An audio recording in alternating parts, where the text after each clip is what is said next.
საუბრობთ ისრაელსა და ირანს შორის მიმდინარე ომზე. ისრაელი წლების განმავლობაში ღიად აფრთხილებდა დასავლეთს, რომ დრო არ მუშაობდა მშვიდობას. ეს დარტყმები რაც იყო მიყენებული, შეიძლება არ აღმოჩნდეს საკმარისი. ირანი ღიად ამბობს, რომ ისრაელის სახელმწიფო არ უნდა არსებობდეს. ყველა ვისაც კი აიათოლა ხამენეი ესალმება და ხელი ჩამოურთმევია, პრაქტიკულად ყველა განადგურებულია და მათთვის ირანი უფრო საფრთხეს წარმოადგენს, ვიდრე ისრაელი.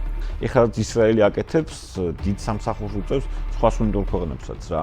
ბირთვული დაძრა ახლო აღმოსავლეთში და ისლამურ სამყაროში იქნება დომინოს ეფექტის მქონე. თუ შეერთებული შტატები ჩაერევა, ბუნებრივია, გაცილებით უფრო მომგებიან პოზიციაში აღმოჩნდება ისრაელი. ძალიან ძვირფასი რესურსია სხვათა შორის ირანელი ატომური მეცნიერების განადგურება. ისრაელისთვის პირველი წაგებული ომი, როგორც შენ სწორად თქვი, არის ბოლო წაგებული ომი. ანუ ის ცდილობს, რომ ისეთი როგორც ირანია გახადოს ყველა სხვა სახელმწიფო. პრორეალისტურია, რომ მათ რაღაც შეთქმულება მოუწყონ უკვე 86 თუ 87 წლის აიათოლას, რომელიც რაღაც ბუნკერში ზის.